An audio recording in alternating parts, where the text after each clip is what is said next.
ಈಗಾಗಲೇ ನಮ್ಮ ಶಾಂತಿಯುತ ಮೆರವಣಿಗೆ ಯಶಸ್ವಿಯಾಗಿದೆ. ಬಿಸಿಯೂಟ ಪ್ರಾರಂಭ ಆಗ್ತದೆ. ಎಷ್ಟು ಮಕ್ಕಳು ಬಿಸಿಯೂಟನ ಸೇವನೆ ಮಾಡ್ತಾರೆ, ಎಷ್ಟು ಮಕ್ಕಳು ಹಾಲನ್ನ ಕುಡಿತಾರೆ, ಎಷ್ಟು ಮಕ್ಕಳು ಮೊಟ್ಟೆನ ತಿಂತಾರೆ. ಇಷ್ಟೆಲ್ಲ ಕೆಲಸವನ್ನು ನಾವು ಮಾಡ್ಕೊಂಡು ಬರ್ತಾ ಇದೀವಿ ಸ್ವಾಮಿ. ಮೊಟ್ಟೆ ತಿಂತಕ್ಕಂಥ ಮಕ್ಕಳು ಎಷ್ಟು ಮಕ್ಕಳು ಮೊಟ್ಟೆ ತಿಂತಾರೆ ಅನ್ನೋದನ್ನ ಆನ್ಲೈನ್ ಎಂಟ್ರಿ ಮಾಡಬೇಕು. ಬಿಸಿಯೂಟ ಎಷ್ಟು ಮಕ್ಕಳು ಬಿಸಿಯೂಟವನ್ನ ಸೇವನೆ ಮಾಡ್ತಾರೆ ಅನ್ನೋದನ್ನ ಆನ್ಲೈನ್ ಎಂಟ್ರಿ ಮಾಡಬೇಕು. ಹಾಲನ್ನ ಎಷ್ಟು ಮಕ್ಕಳು ಕುಡಿತಾರೆ ಅಂತಕ್ಕಂಥದ್ದನ್ನ ಆನ್ಲೈನ್ ಎಂಟ್ರಿ ಮಾಡಬೇಕು. ನಾವು ಪಾಠ ಮಾಡಬೇಕು ಅಲ್ಲ ಆನ್ಲೈನ್ ಎಂಟ್ರಿ ಮಾಡ್ಕೊಂಡಿರ್ಬೇಕು. ಆನ್ಲೈನ್ ಎಂಟ್ರಿ ಮಾಡೋದಕ್ಕೆ ಏನಾದ್ರು ಪ್ರತ್ಯೇಕವಾದಂತ ಒಂದು ಸಿಬ್ಬಂದಿಯನ್ನು ನಾವು ಕೊಟ್ಟಿದಾರ.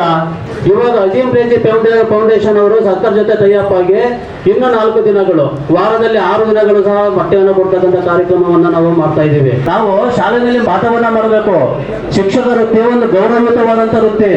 ನಾವು ಮೊಟ್ಟೆನ ಹೊತ್ಕೊಂಡು ಮೊಟ್ಟೆ ಹೋಗ್ಬೇಕಾದ್ರೆ ಎಷ್ಟೋ ಮೊಟ್ಟೆ ಹೊಡೆದೋಗ್ಬಿಡ್ತವೆ. ಮಹಿಳಾ ಶಿಕ್ಷಕಿ ಒಬ್ರು ಕೈಲಿ ಮೊಟ್ಟೆ ಕ್ರೇಟ್ಗಳನ್ನ ಇಟ್ಕೊಂಡು ಶಾಲೆಗೆ ಹೋಗ್ತಾರೆ ಬಸ್ಸಲ್ಲಿ ಅಂತಂದ್ರೆ ಇದು ಶಿಕ್ಷಕರಿಗೆ ಗೌರವ ತರುವಂತ ಕೆಲಸ ಅಂತ ನೀವು ಹೇಳ್ತೀರಾ? ಅಜೀಂ ಪ್ರೇಮ್ಜಿ ಫೌಂಡೇಶನ್ ಸಮಿತಿಯವರು ಶಾಲೆಗಳಿಗೆ ಬರ್ತಾರೆ ತನಿಖೆ ಮಾಡೋದಕ್ಕೆ.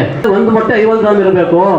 ಒಂದು 10 ಕ್ರೇಟ್ ಮೊಟ್ಟೆ ತಗೊಬಂದು ಯಾರೋ ಶಾಲೆಯಲ್ಲಿ ಇಳಿಸಿದ್ದಾರೆ ಅಂತಂದ್ರೆ 10 ಕ್ರೇಟಲ್ಲಿ ಇರ್ತಕ್ಕಂಥ ಮೊಟ್ಟೆಗಳು 50 ಗ್ರಾಮ್ ಇದೆಯಾ ಅಂತ ಹೇಳಿ ತೂಕ ಮಾಡಕ್ ಆಗ್ತದ? ನಾವು ವೈಟಿಹಳ್ಳಿ ಶಾಲೆಯಲ್ಲಿ ಪೋಷಕರು ಬಂದು ಕೇಳಿದ್ರೆ ನಮ್ಮ ಮಗುಗೆ ಸಣ್ಣ ಮೊಟ್ಟೆ ಹಾಕಿದ್ದೀರಾ ಯಾಕೆ ಅಂತ. ಮೊಟ್ಟೆನ ಹಾಕ್ಬೇಕಾದ್ರೆ ಒಂದು ಮಗುಗೆ ಸಣ್ಣ ಮೊಟ್ಟೆ, ಮತ್ತೊಂದು ಮಗುಗೆ ದಪ್ಪ ಮೊಟ್ಟೆನ ಹಾಕಕ್ ಆಗ್ತದ?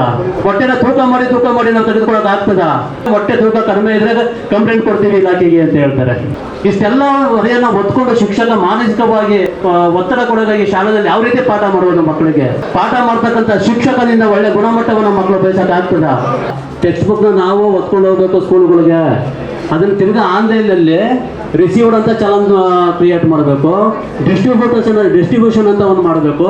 ಮಕ್ಕಳ ಪರಿಸ್ಥಿತಿ, ಮಕ್ಕಳ ಗತಿ ಏನಾಗಬೇಕು? ಇವತ್ತು ನಮ್ಮ ಮೇಲೆ ಹೊರಿಸಿರ್ತಕ್ಕಂಥ ಹೊರೆಯನ್ನು ಸಡಿಲಗೊಳಿಸ್ತಿಲ್ಲ ಅಂದರೆ ಇವತ್ತು ಎಲ್ಲ ಮುಖ್ಯ ಶಿಕ್ಷಕರು ಕೂಡ ಸುಖೇಂದ್ರ ಒಬ್ಬ ಸತ್ತವ್ರೆ ಅಂತ ತಿಳ್ಕೊಳ್ಳೋದಿಲ್ಲ. ಎಲ್ಲ ಮುಖ್ಯ ಶಿಕ್ಷಕರು ಕೂಡ ಒತ್ತಡದಿಂದ ಬಳಲ್ತಾ ಇರ್ತಕ್ಕಂಥ ಸಂದರ್ಭ ಈಗಾಗಲೇ ಇದೆ. ನಾನು ಸರ್ಕಾರಕ್ಕೆ ಒತ್ತಾಯ ಮಾಡೋದೇನೆಂದರೆ, ಇವತ್ತು ಅಜಿತ್ ಫೌಂಡೇಶನ್ನವರು ಮೊಟ್ಟೆಯನ್ನು ಕೊಡ್ತಾ ಇದ್ದಾರಲ್ಲ, ನಮ್ಮ ಶಿಕ್ಷಕರಿಗೆ ಕೊಡಬೇಡಿ. ಅಜಿತ್ ಫೌಂಡೇಶನ್ನವರೇ ಮೊಟ್ಟೆಯನ್ನು ಕೊಡ್ತಕ್ಕಂಥ ಕೆಲಸವನ್ನು ನಿರ್ವಹಣೆ ಮಾಡ್ತಕ್ಕಂಥ ಕೆಲಸವನ್ನು ಮಾಡಿಕೊಳ್ಳಿ. ಶಿಕ್ಷಕರಿಗೆ ಕೊಡ್ತಕ್ಕಂಥದ್ದು CG ಕಡಿಮೆ ಆದರೂ ಕೂಡ ಎಲ್ಲ ಮುಖ್ಯ ಶಿಕ್ಷಕರು ಅವರ ಕಿಸೆಯಿಂದ 150, 200 ರೂಪಾಯಿನ ಖರ್ಚು ಮಾಡಿ ಮಕ್ಕಳಿಗೆ ಒಂದು ರುಚಿಯಾದಂಥ ಊಟವನ್ನು ಹಾಕ್ತಾ ಇದ್ದಾರೆ. ಮಕ್ಕಳಿಗೆ ಪಾಠ ಮಾಡೋಕ್ಕೆ ಶಿಕ್ಷಕರಿಗೆ ಅವಕಾಶ ಇಲ್ಲ. ಆನ್ಲೈನ್ ಕೆಲಸಕ್ಕೆ ಒಬ್ಬರು ಕ್ಲಸ್ಟರ್ಗೆ ಒಬ್ಬರನ್ನ ದ್ವಿತೀಯ ದರ್ಜೆ ಸಹಾಯಕರನ್ನ ಕೊಟ್ಟು ಆನ್ಲೈನ್ ಕೆಲಸ ಮಾಡ್ತಕ್ಕಂಥ ವ್ಯವಸ್ಥೆ ಮಾಡಬೇಕು. ನಾವು ಸರ್ಕಾರಿ ನೌಕರರ ಸಂಘ ಯಾವತ್ತೂ ಸಹಿಸೋದಿಲ್ಲ. ಸರ್ಕಾರವನ್ನು ನಾವು ಒತ್ತಾಯಿಸ್ತೇವೆ. ಸರ್ಕಾರಿ ಶಿಕ್ಷಕರು ಕೇವಲ ಪಾಠ ಮಾಡೋದಕ್ಕೆ ಮಾತ್ರ ಮೀಸಲಿಟ್ಟು ಮಕ್ಕಳಿಗೆ ಉದ್ಧಾರ ಆಗುವಂಥ ಕೆಲಸಗಳನ್ನ ಮಾಡಬೇಕು. ಹಾಗಾಗಿ ನಾನು ಅವ್ರನ್ನ ಮತ್ತೊಮ್ಮೆ ಒತ್ತಾಯಿಸಿ ನಮ್ಮ ಮಹಿಳಾ ಪೀಳಿಗೆಯವರಿಗೆ ಅಲ್ಲೇ ಆಗಿರೋದು ನಾವು ತುಂಬ ಖಂಡಿಸ್ತೀವಿ. ಸರ್ಕಾರನ ಕೇಳೋದಿಷ್ಟೇ, ಸರ್ಕಾರಿ ಕೆಲಸ ಎಲ್ಲರೂ ಅವರ ಜೀವನ ನಿರ್ವಹಣೆಗೆ ಮತ್ತು ಸಮಾಜನ ಒಂದು ಸುವ್ಯವಸ್ಥೆಗೆ ತಗೊಂಡು ಹೋಗೋದಕ್ಕೆ ಅಂತ ನಾವೆಲ್ಲ ಸೇರಿದ್ದೀವಿ. ದಯವಿಟ್ಟು ನಮಗೆಲ್ಲ ರಕ್ಷಣೆ ಸಿಗಲಿ. ಅದು ಗೊತ್ತಿಲ್ಲದೆ ಇರತಕ್ಕಂಥ ಒಬ್ಬ ಪೋಷಕ ಅವಾಚ್ಯ ಶಬ್ದಗಳಿಂದ ಮಾತನಾಡುವಂಥ ಸಂದರ್ಭಗಳನ್ನ ನಾವು ನೋಡಿದ್ದೀವಿ. ನೋಡಲ್ಲ, ದಿಮಾತಿಯಲ್ಲಿ ಎಲ್ಲೋ ನಿಂತ್ಕೊಂಡು ಮಾತಾಡ್ತಾವನೆ. ಇಲ್ಲಿ ಏನು ಕೆಲಸ ಮಾಡಬೇಕು ಅನ್ನೋದು ಪೋಷಕನಿಗೆ ಗೊತ್ತಿಲ್ಲ. ಇಂಥ ಒಂದು ಸಂದರ್ಭದಲ್ಲಿ ಏನು ಅವರಿಗೆ ಹೆಚ್ಚಿನ ಮಾಹಿತಿಯ ಒತ್ತಡವನ್ನು ಕೊಡೋದು ಸರಿಯಲ್ಲ ಅಂತ ನಾನು ಮತ್ತೊಮ್ಮೆ ಸರ್ಕಾರವನ್ನು ಎಚ್ಚರಿಸಲಿಕ್ಕೆ ಮಾತನಾಡ್ತಾ ಇದ್ದೀನಿ. ಹೊರಗಡೆ ಆ ಮಕ್ಕಳನ್ನ ಕಾನ್ವೆಂಟ್ಗಳು ಅಲ್ಲಿ ಇಲ್ಲಿ ಹಾಕೊಂಡು ವಿದ್ಯೆ ಕೊಡಿಸ್ಕೊತಾವ್ರೆ.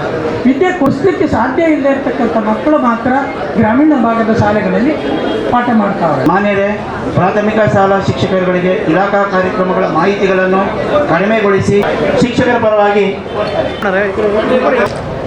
ವೈಟಿಹಳ್ಳಿ ಶಾಲೆಯಲ್ಲಿ ಮುಖ್ಯ ಶಿಕ್ಷಕರಾಗಿ ಕರ್ತವ್ಯವನ್ನು ನಿರ್ವಹಿಸಿದಂತಹ ಸುಖೇಂದ್ರ ಅಂತಕ್ಕಂಥ ಒಬ್ಬ ಶಿಕ್ಷಕರು ಇಲಾಖೆಯ ಒತ್ತಡಗಳಿಂದ ಮನನೊಂದು ಆತ್ಮಹತ್ಯೆಯನ್ನು ಮಾಡಿಕೊಂಡಿದ್ದಾರೆ ಅಂತ ಹೇಳಿ ಅವರ ಮಗ ಹೇಮಂತ್ ಕುಮಾರ್ ಅಂತಕ್ಕಂಥವರು ಚನ್ನಪಟ್ಟಣ ಪೊಲೀಸ್ ಠಾಣೆಯಲ್ಲಿ ದೂರನ್ನು ದಾಖಲಿಸಿದ್ದಾರೆ.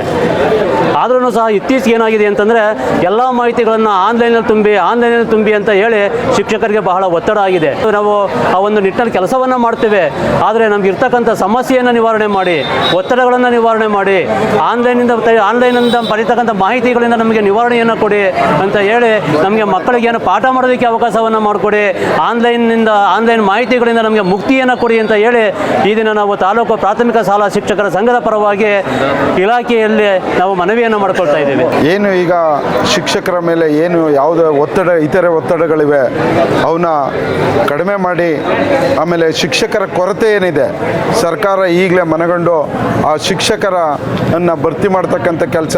ಶಿಕ್ಷಕರು ಮಕ್ಕಳಿಗೆ ಪಾಠ ಮಾಡಲಿಕ್ಕೆ ಅವಕಾಶ ಮಾಡಿಕೊಡ್ಬೇಕು ಅಂತೇಳಿ ರಾಜ್ಯ ಸರ್ಕಾರವನ್ನು ಈ ನಿಟ್ಟಿನಲ್ಲಿ ಮನವಿಯನ್ನು ಮಾಡ್ತಾ ಇದ್ದೀವಿ. ಸರ್ಕಾರಿ ನೌಕರರ ಮೇಲೆ ಹಲ್ಲೆ ಆಗ್ತಕ್ಕಂಥದ್ದು ಭಾಳ ಖಂಡನೀಯ. ಈಗಾಗಲೇ ಏನು PDO ಮೇಲೆ ಹಲ್ಲೆ ಆಗಿದೆ, ಅವ್ರನ್ನ ಕೂಡಲೇ ಬಂಧಿಸಿ ಅವರಿಗೆ ನ್ಯಾಯ ಕೊಡಿಸ್ಬೇಕಾಗಿ ನಾವು ಅವರಲ್ಲಿ ಮನವಿಯನ್ನು ಮಾಡ್ತಾ ಇದ್ದೀವಿ ಸರ್.